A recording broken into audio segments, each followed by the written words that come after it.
My dear Toro family, I will admit I find myself struggling on this Shabbat.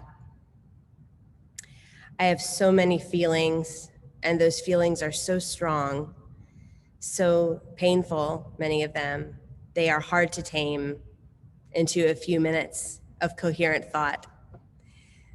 I know you are forgiving, but I make that confession to start.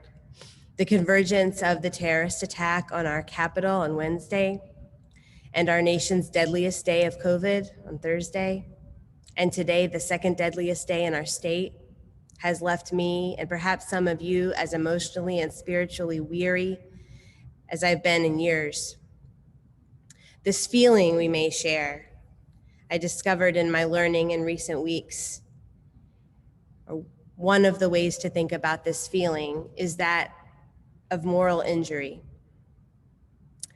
Moral injury, according to scholars, is defined as perpetrating, failing to prevent, bearing witness to, learning about, or being the recipient of acts that transgress deeply held moral beliefs and expectations. So says Dr. Rita Brock of the Shea Moral Injury Center of Volunteers of America. Witnessing acts that transgress deeply held moral beliefs and expectations, witnessing harm that violates our consciences and beliefs, harm that cannot be undone. That is moral injury. And that is what has happened to us this week as we watch the horrible scene unfold in our temple of democracy on Wednesday. That is what happens to us every day during this pandemic as fellow human beings, neighbors, even loved ones fall ill, often through no choice or fault of their own.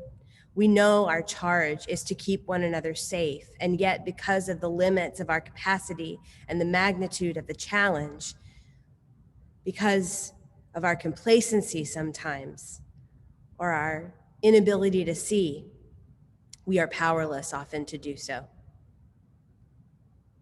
Our Torah portion this week introduces the story of the Exodus, beginning, of course, with Moses and Egypt.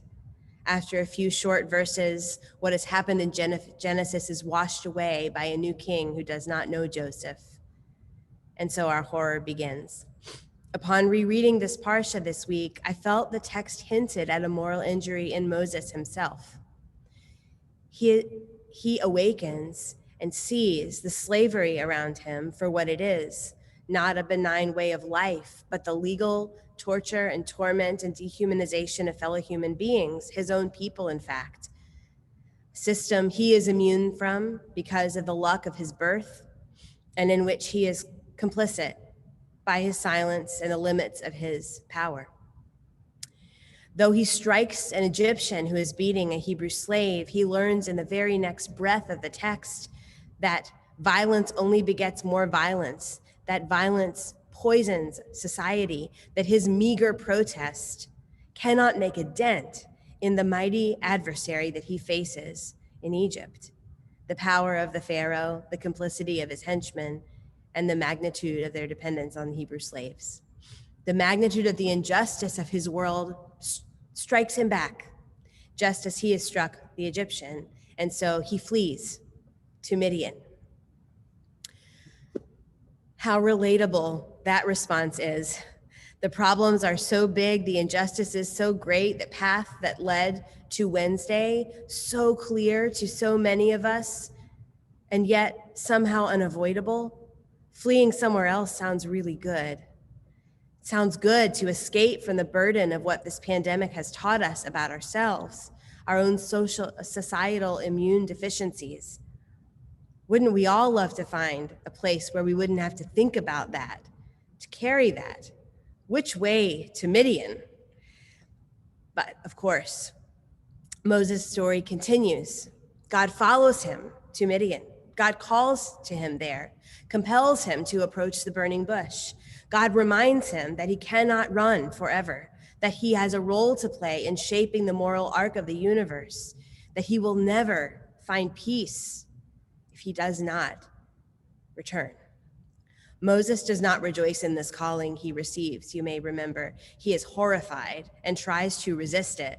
He protests, pick someone else. But that same wounded soul that caused him to run away from the truth was actually evidence of goodness in him. And it compelled him to confront that truth once again. God promises him companionship in the person of his brother Aaron, and so absolutely terrified, almost against his will, he returns to Egypt, back to look his troubles in the eye, to face Pharaoh and his henchmen, to be a messenger of God's hope to those still in bondage. On this Shabbat, I want to welcome us, perhaps in just this hour, to Midian, and to say that this place, this island apart from time, is essential to our journey, especially when we have sustained a form of moral injury this week, just as it was for Moses. There must be moments of retreat. Had Moses stayed in Egypt and continued to simply strike against those who struck him or were striking each other one by one, he would have torn himself apart. He would not have been able to be the messenger our people so needed him to be. As trite as it sounds, let us take the breathers we are able to take, even if just for an hour or an evening, even just for a carved out period of time when we're not hitting refresh on a news app. Let us find a time for Sabbath. This pain is real. It has a name. The injury is real. And in many ways, we will never be the same. The tears that have been welling up within us this week, I think we should cry them. The fury we feel, I think it is dangerous if we do not give it time to calm down, to find voice, even if into a pillow. Our souls have been assaulted by COVID and what it has revealed about our societal inequities, by the attack on our nation's seat of government by violent extremists who were incited by our very own representatives and president, an event so predictable and yet so outrageous. Our souls have been assaulted by the mirror that we have been forced to look into as America, by the reflection of ourselves, our society, our world that we hoped we were wrong about, but we know unequivocally who we are. And there is no reversing a soul wound, so the research says, no undoing it. That is why it hurts so much. It is now a part of us. And as with other irreversible conditions, we must learn to live with the pain, engaging in the delicate work of healing and repair, fighting our way back toward a healthy, thriving existence day by day, slowly, but relentlessly. It will be hard. And right now, it may feel too heavy, as it does after injury and loss. And thus, the necessary retreats, and then the returns. Our Torah teaches another important truth, if implicitly.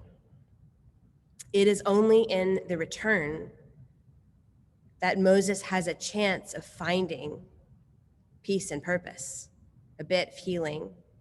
His tortured response to God at the bush is because of the weightiness of this truth. And so it is with us. The burning bush is there. God is there, ready to receive our approach, beckoning us to come closer to the source of the pain. God will be calling us tomorrow and the next day and the day after that. The bush is never consumed, so says our Torah. The mission is never complete, but it is the constancy of the mission that gives us constant chances for restitution, for healing, which is the way that we bring about slow and steady repair. So my prayer for us as we enter what is sure to be a very dark and difficult few weeks for all the reasons we know, and perhaps some that we cannot anticipate. My prayer is that we take care of ourselves, of one another. Remember that we have an important role to play. No one gets to stay in Midian.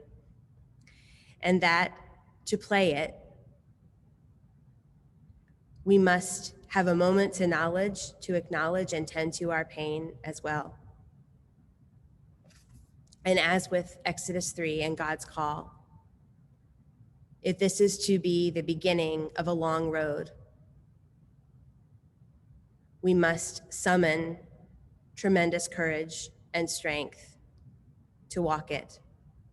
It is a righteous road, and there will be a crossing of the sea. There is always a crossing of the sea.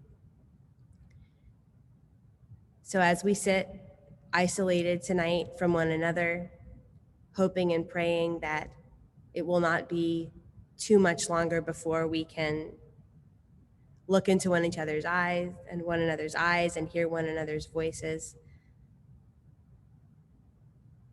Let us remember that departure and return, making those circles in our lives, is the way that we bring about righteousness. If you are feeling the need to pull back, walk in Moses' footsteps and pull back, knowing that the bush is there calling you, and we will approach it tomorrow.